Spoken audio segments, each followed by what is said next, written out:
I still remember the day that Apple introduced screen time.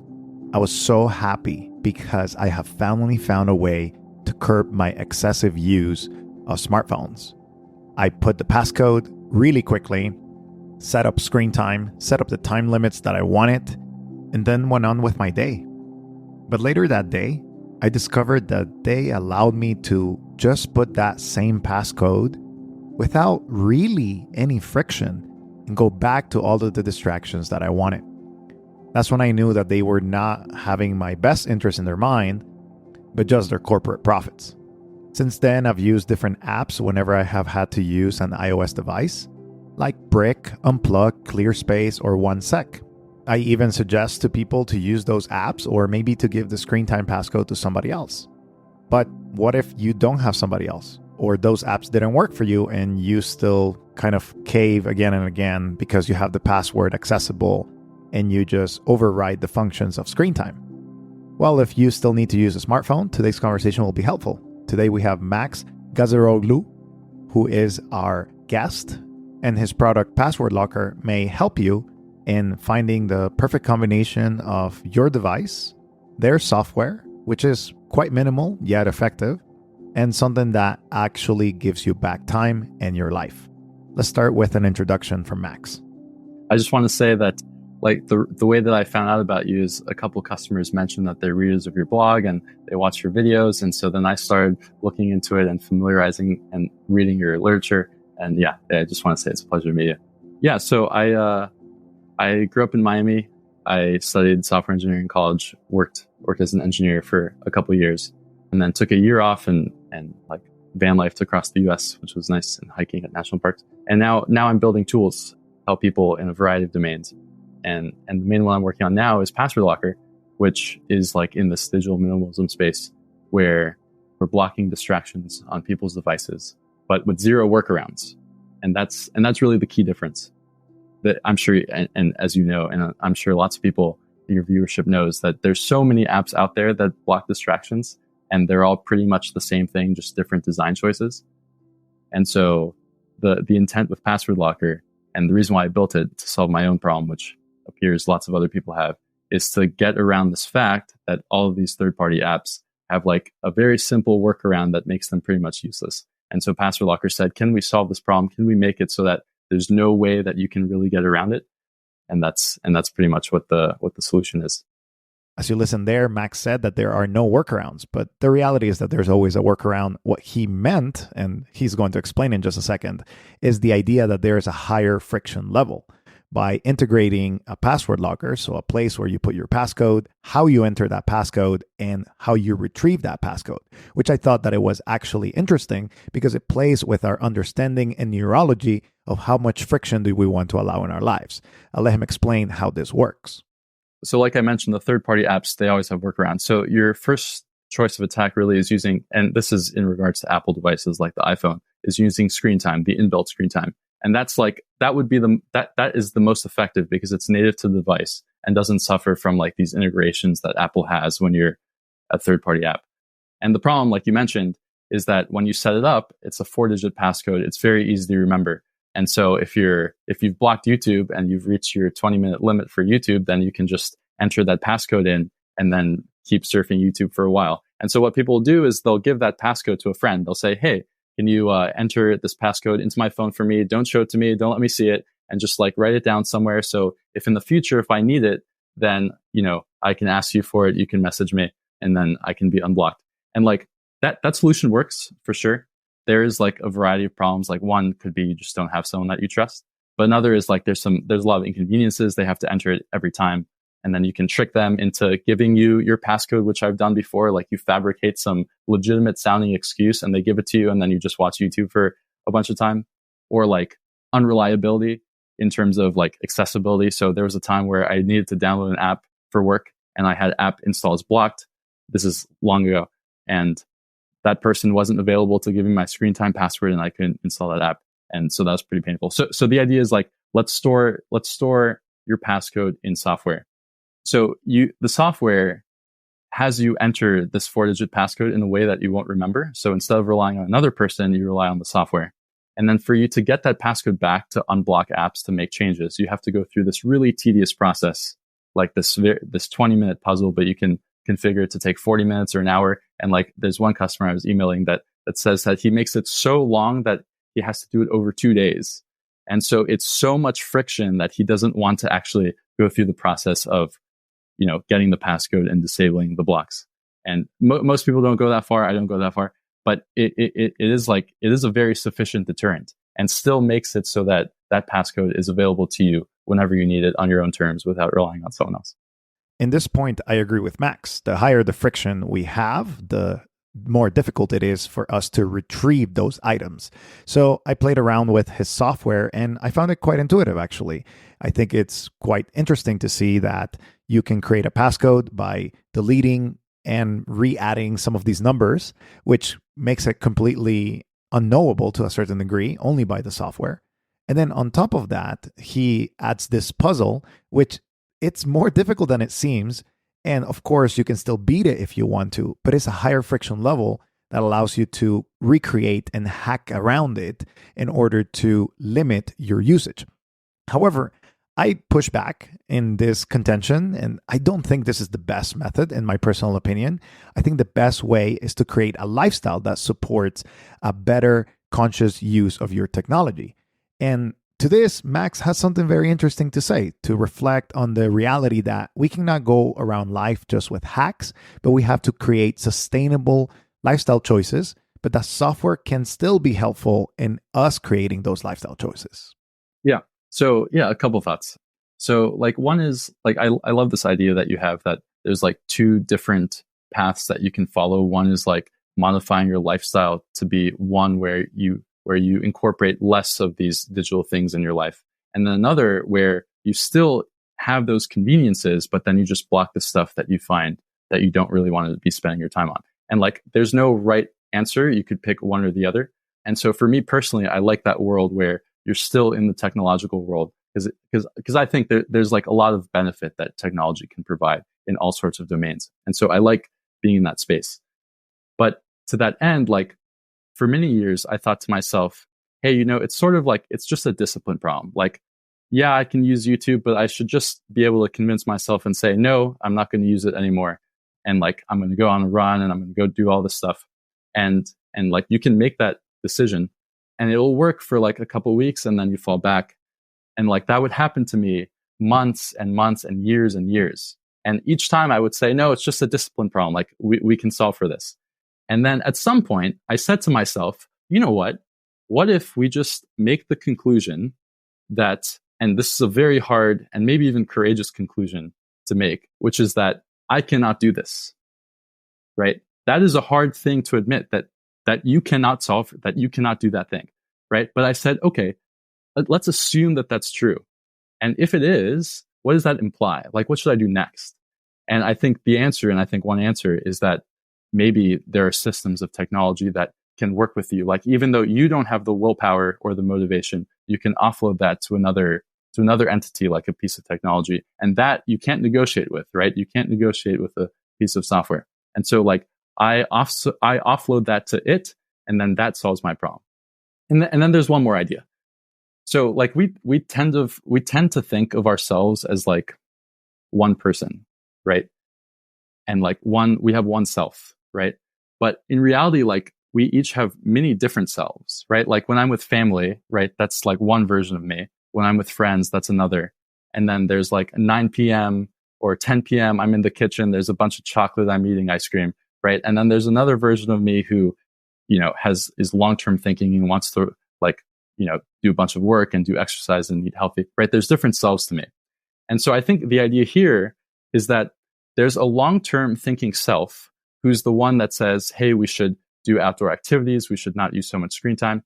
And then there's another self, which is like your rascal self, which is like, oh, I don't care about any of that. I'm just going to do whatever I want in the short term, right? And so the problem is like, if you make these decisions where you say, I'm not going to do these things, that does work for that current self, but it doesn't apply and extend over to that rascal self. And so these technological systems that people are implementing are sort of like the long-term thinking self is putting in place a piece of technology so that when the rascal self does come online, he simply cannot engage in those behaviors that the long-term thinking self decided that he shouldn't do. And so like in that lens, I've been sort of like thinking about this problem more and more. I don't know about you, but that last part where Max talks about the long term thinking self and the short term immediate self is so true. Sometimes we think that it's just in the moment and that there are no repercussions for the future. But there are always repercussions for the future that we have to think about, that we have to moderate. And sometimes we make decisions that do not last. This is why I think products, software can be extremely helpful, while at the same time, you have to build those long term habits to automate, to actually make it part of your lifestyle, and to understand who you are and what you have to do. I asked Max about his personal journey and what motivated him to actually start a program like Password Locker and what has kept him going all this time. So for me, it started like back when I was in college. Sometimes I would just spend too much time on social media or YouTube instead of doing schoolwork, for example. And so I said, well, first I said, okay, let's use screen time, right? And then I would have that, and I would block it for a certain amount of time, and then I would reach the limit. Then I gave my passcode to a friend, and like I mentioned, eventually, like a couple times, I tricked them into giving it to me, or it was just too inconvenient. And then I tried some third-party apps like Freedom, for example, and there's like a handful of other ones, and like that worked great. I was like, oh, this is perfect. And then I realized that you can just go to settings and you can disable it in screen time. And like a lot of the apps today, like Opal and Jomo and ClearSpace and Refocus and AppLock and all these apps, like if you go to settings, screen time, there's like this spot that says apps with screen time access. And there's just like a toggle button next to each of them. And when you click them, you can just disable it, and it just makes the app useless. And so when I was at that point, I was like, well, this is really bad. Like there should be a way that I can effectively block distractions. So I said, okay, let's go back to screen time. But instead of having a friend keep my passcode, I wonder if like I can somehow store this in software. And so I like thought of this idea. Let's just store it in software. And for me to get my password back, I have to like count like the number of times that the number 2 appears in the list of like 50 numbers, and I have to do that 50 times. Something really tedious, right? And that worked. And like wow, I actually solved this problem. And for weeks, I like was blocked out of my stuff. And I sent it to a few friends, and they're like, "Oh, this is great." And then it seemed like that there was a lot of interest. So then I decided to turn it into a website. Like around that time, like I started focusing on other stuff. So it was up. Some people were using it. I wasn't spending too much time on it. And then maybe like a year or so later, my YouTube use rised again. And I was like, okay, I need this back.